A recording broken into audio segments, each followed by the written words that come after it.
કચ્છ જિલ્લા નેશનલ લોક અદાલતનું આયોજન ભુજ ખાતે કરવામાં આવ્યું હતું। તે બાબતે ચર્ચા વિચારણા અને વાત કરી હતી। Story report by Karan Vaghela, Bhuj. NALSA એટલે નામદાર સર્વોચ્ચ અદાલતના સૂચન મુજબ નામદાર ગુજરાત હાઈકોર્ટના એટલે ગુજરાત સ્ટેટ લીગલ સર્વિસ ઓથોરિટીના નેજા હેઠળ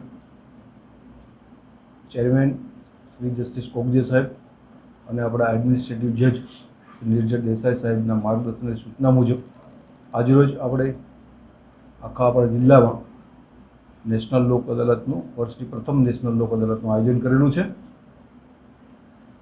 આપણા જિલ્લામાં 54,000 કેસોથી ઉપરાંતની પેન્ડન્સી છે। એ પૈકીના આપણે 10,294 કેસ આ લોક અદાલતમાં રિફર કરેલા છે।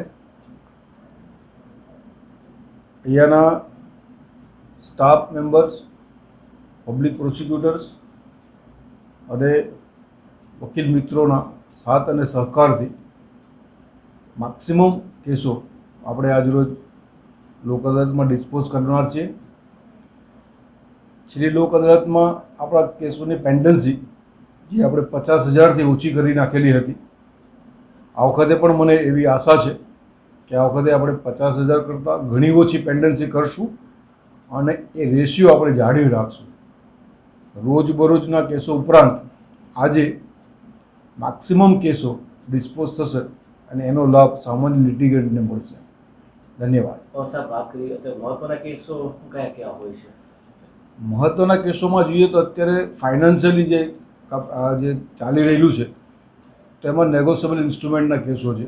એ નેગોશિયેબલ ઇન્સ્ટ્રુમેન્ટના કેસો ઉપરાંતના વીમા કંપનીના કેસો છે, મોટર એક્સિડન્ટ ક્લેમો છે, એમાં દરખાસ્તો પણ આવી જાય।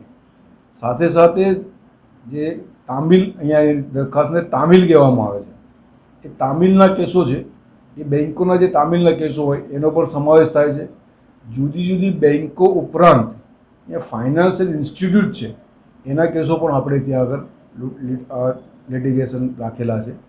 તદુપરાંત આપણે રેગ્યુલર કેસો ઉપરાંત પણ આપણે પ્રી લિટિગેશનના કેસો બી રાખીએ છીએ કે જેથી કરીને વ્યક્તિએ કોર્ટમાં આવવું બી ના પડે, કોર્ટમાં કેસ દાખલ થાય એની પહેલાં એનો નિર્ણય થઈ જાય, એટલે એને કોર્ટના જે ખર્ચા થાય છે એ ખર્ચાનો અને સમયનો બંનેનો એને બચાવ થાય છે।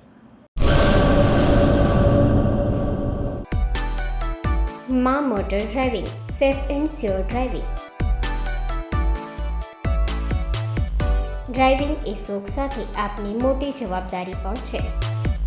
અમારા ઇન્સ્ટ્રક્ટર દ્વારા સચોટ અને સરળ માર્ગદર્શન આપની રોજની તાલીમની માહિતી મેળવીને શું અધુરાશ છે એના ઉપર પૂરું ફોકસ કરાય છે।